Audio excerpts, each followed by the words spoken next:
It's a perfect day here at the Madcap studio. The sun is shining, the birds are singing, but we're going to go inside because we have some serious headband sewing to do. So let's get started with Hats 101, lesson number 2, how to make a headband. Come on in.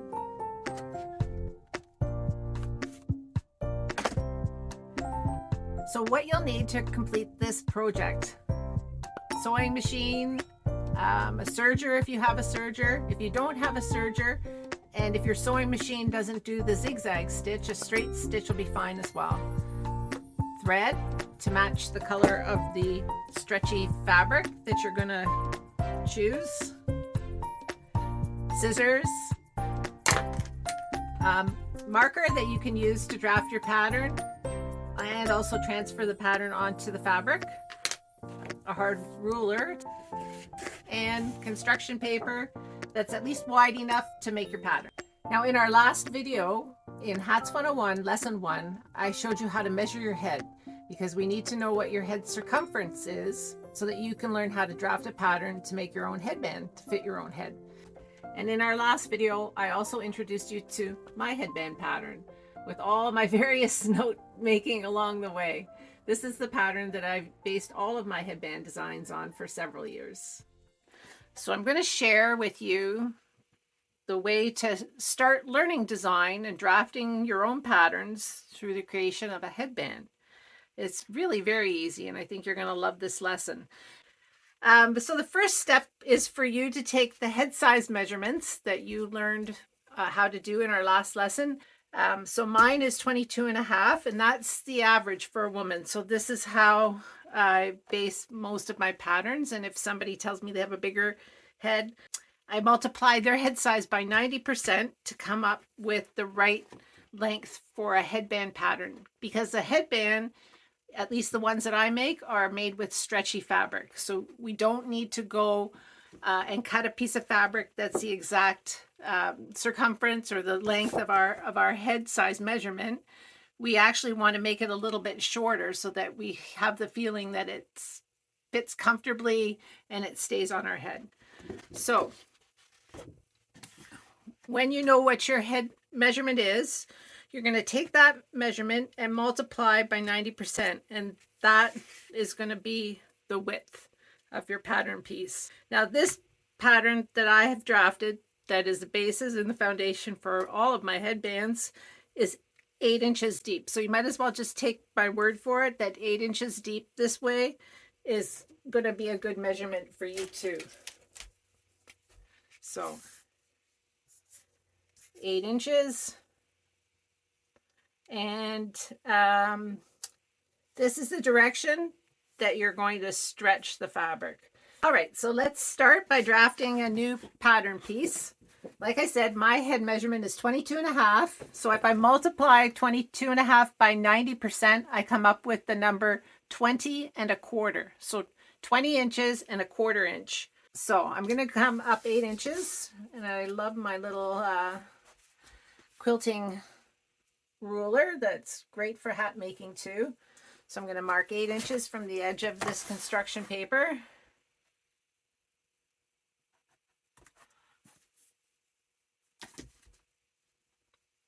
And I'm going to just draw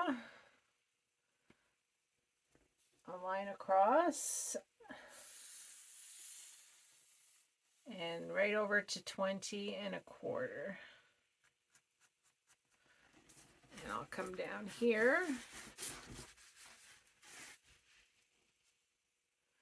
and I'll do 20.25 here.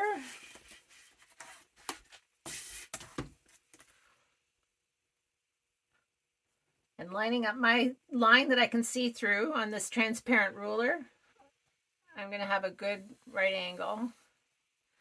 All right. I'm not going to get too technical and use a rotary cutter. If you have one, then by all means feel free to use it. I'm just going to use my scissors because I'm going to be sewing these seams on all sides. So I'll just do hopefully a good job sewing the seams straight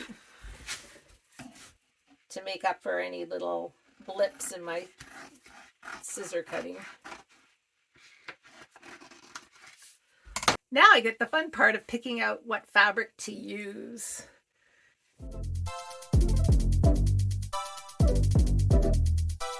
This, and of course this.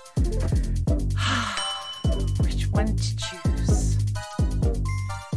The advantage of having a headband business. So let's use this, because this is actually the bamboo rayon, and it's a 4-way stretch fabric, but I can tell which way that I like to make the cut because it still has its selvage edge on. So that means I'm going to cut it this way. And maybe we'll make one like this. And oh yes, by the way, we'll use both of my machines. We'll use the home sewing machine like a lot of you probably have, and I'll do it on my commercial machine, my industrial machine as well, in case there's any wannabe aspiring headband business people out there. Oh, we'll make lots. Okay, let's get started. All right, I have my first piece of fabric to cut on the table. So I'm going to cut it with the wrong side facing upwards because that's the side I'm going to draw the outline of the pattern on. And I've already determined that this is the way that the fabric stretches the best. Sometimes, like I said, it's kind of hard to tell, but this one definitely is stretchier in one direction, thank goodness. So I'm going to do this outline in a washable marker. That's a sewing tip for you as well. I use these washable markers by Crayola. They come in a pack with lots of different colors, and I find that if I leave a little bit of it behind in a finished piece of work, then usually it just washes out the first time the customer washes the item. All right, let me cut this. I'll just use my handy dandy scissors. I love these scissors. These are Fiskars scissors. They're the they have a spring in them so that they automatically open, which has been very easy on my wrists for all these years of cutting. And I got these scissors, I think, at Michael's in Canada. They probably have them at Michael's in the US too. I do have mechanical or motorized cutting machines. I have several of them, and I'll show you those on a different video. But we all have scissors, so we'll use our scissors for this project.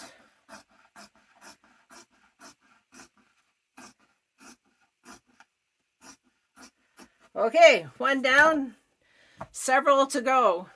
When a marker won't do, especially when the item is dark, like this one is on both sides, as you can see, the right side with the pattern is, it looks like it's screen printed on. This is a lovely fabric, by the way. I would use something like a tailor's chalk pencil to mark my pattern onto the back of the fabric. It's good to have lots of different choices handy. I've even used crayons before. But the idea is to use something that won't stay behind when the item gets washed.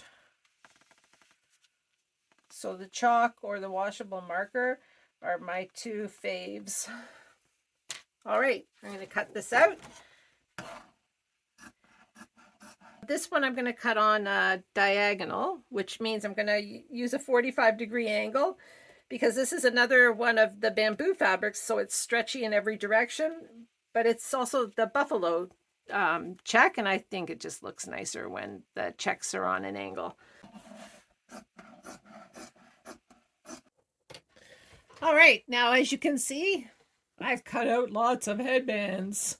So we'll start with the daisies. Just put a couple of pins in just to hold it while I sew. I'm going to do a seam of about 3/8 of an inch wide, and I've got my magnet guide there in the spot. You can do the back stitching, and I'm going to go very slowly here.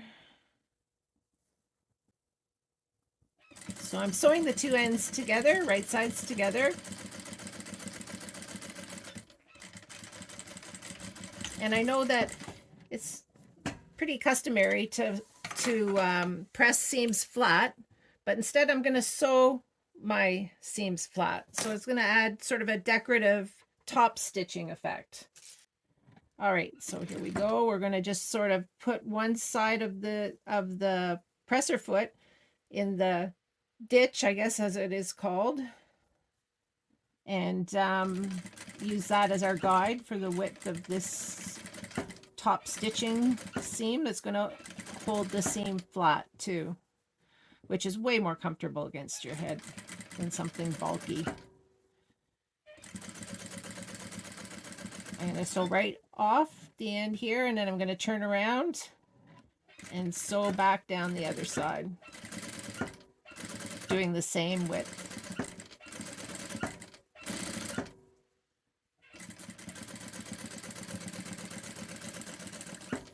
Okay, now here comes the secret part. What I've done is I've put the band with the good side facing towards me, and then this part, as you can see, it's a tube now, or a loop. So I'm going to put the seam down but facing up, and I'm going to put the rest of the headband on top of that, sort of spaced out in the middle. And what I want to do is I want to sandwich that part here in between the two edges of the long seam that I'm going to sew together now. And sometimes I like to mark what I'm going to leave open, because there's going to be an opening here where the seam is, with a pin, and I'll just sew from one pin all the way around to the other, but keeping this piece inside.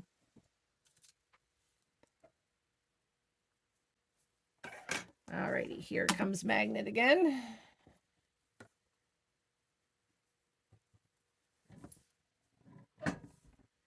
And off we go, but slow and steady. Because you're going to be pulling on this piece that's sandwiched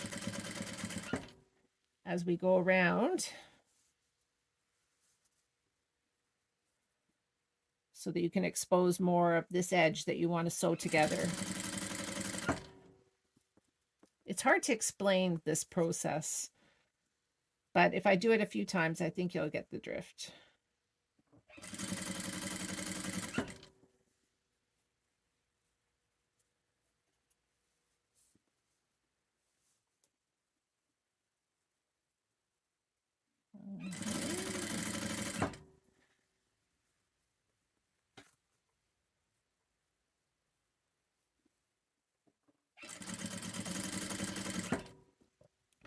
Now, if you're using your home sewing machine, this is the seam that you would do with the zigzag stitch.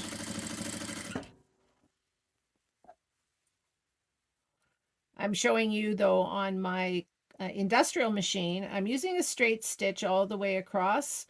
I will show you how to do part of it in a serge with the next one. So this straight stitch all the way around is not going to help it become more stretchy. In fact, it'll be a little bit less stretchy. So you might want to make that seam that we just started with a little bit narrower.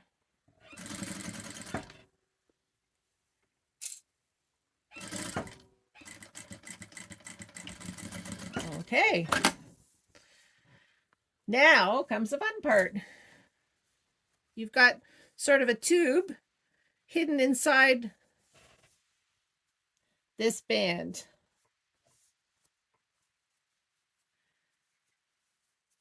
So what we need to do is we're going to go inside of this little pocket, hidden pocket, and we're going to pull out the band. Amazing, right?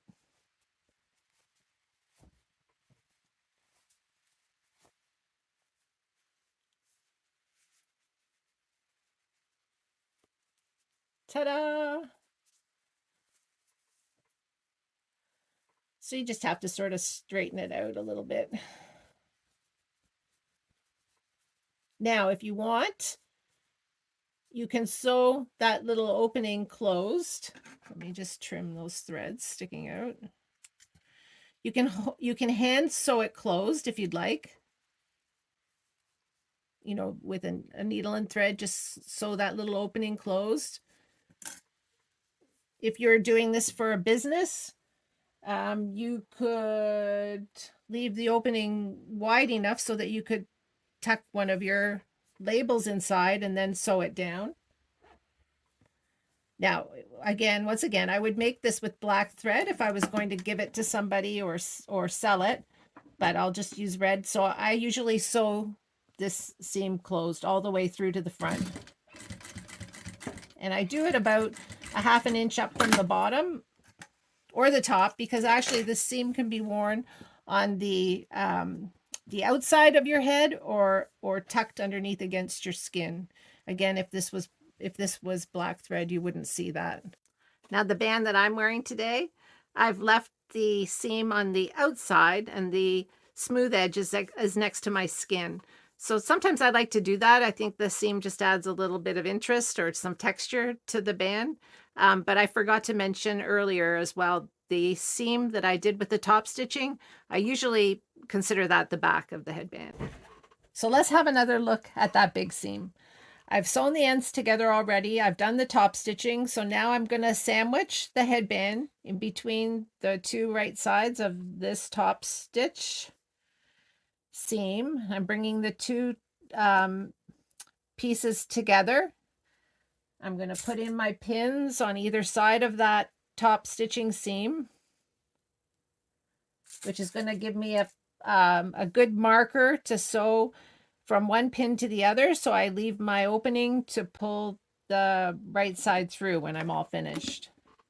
And we'll do this one more time. And I'm going to start at the pin. I'll do some back stitching. And then I'm just going to gently pull that sandwiched area out as I try to sew these two right sides together along this long edge.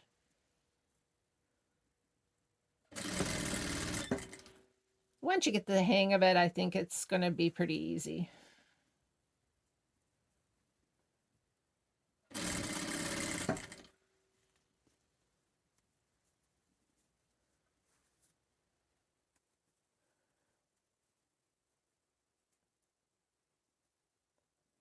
And you can see my red thread there.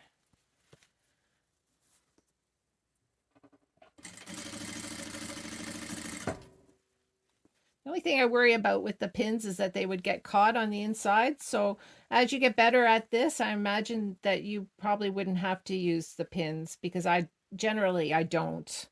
I take them out after I first start sewing from the first pin. All right. And here we come to the end of this pin. Take her out.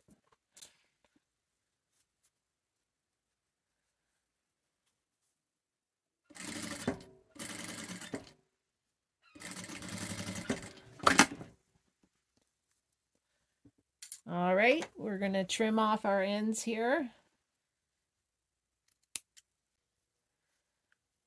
There's the little pocket. And I'm going to pull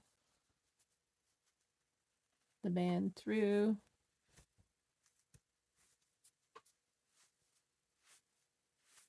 That opening. And like magic,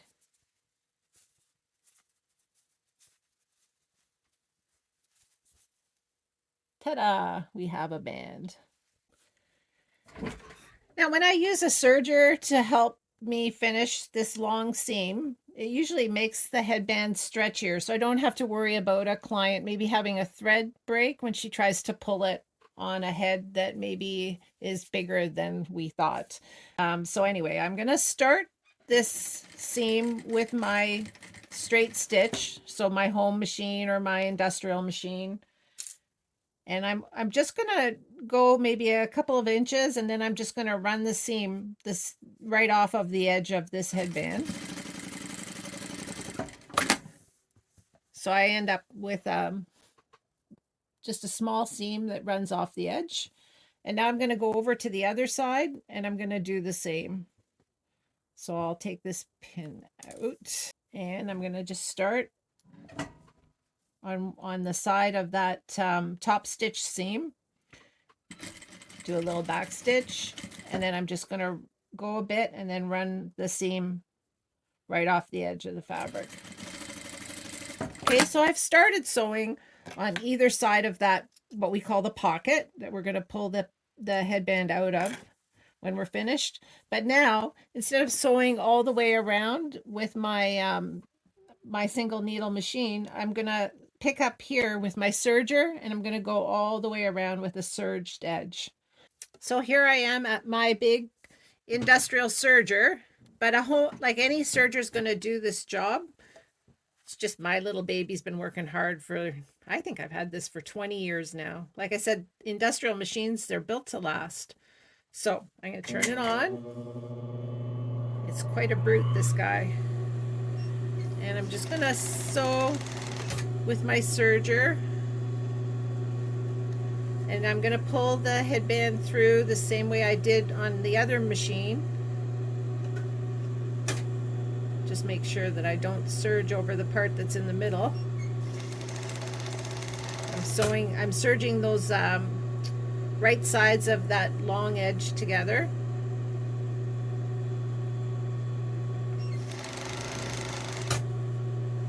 And I'm just going to go and pick up the seam on the other side of that top stitched back seam.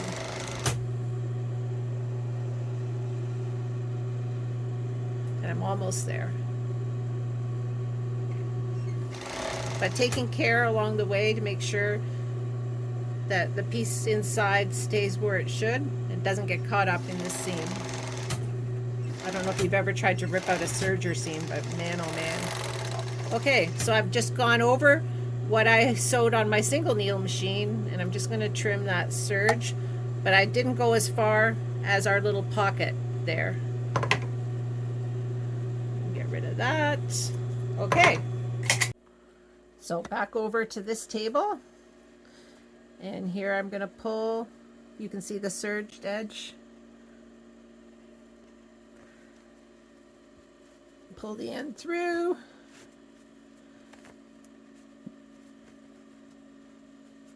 And there you have it, a little bit stretchier, and you would finish it the same way. Here I am on my portable machine, so I'm starting with a straight stitch. Do my top stitch. I'm going to turn the piece though so that the back is facing up, because you can do the top stitch that way too.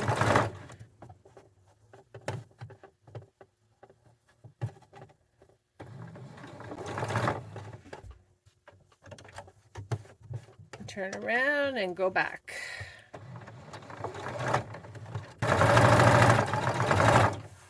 Okay, now I'm going to switch to my zigzag. So same process as on the other machine.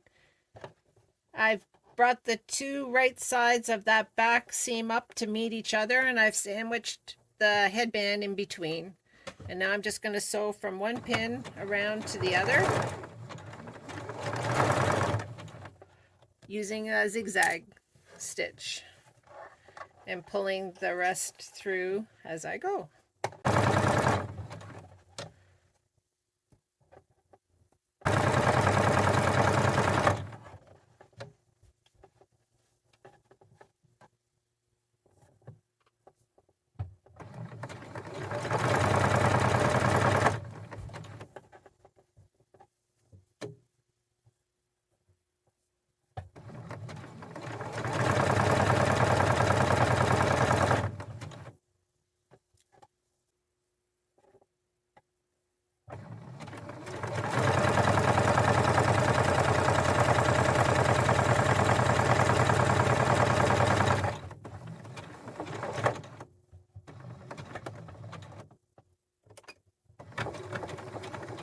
And a bit of back stitching.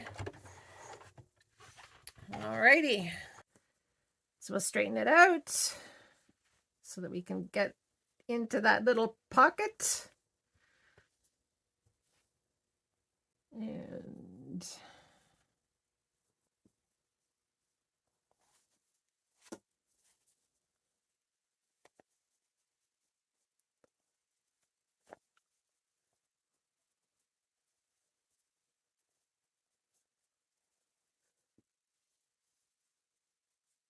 And it stretches. So congratulations, you've made some headbands today, and hopefully you will now master the basics of Hats 101, and from here we're going to expand that headband pattern to make some really decorative finishes on headbands, like the turban knot, the twist, maybe a deeper bandana style headband for next week's lesson. So join me. Please subscribe to this channel and you'll be notified when the next lesson comes up. And by the end of Hats 101, you'll be making a toque. See you soon. Thank you so much.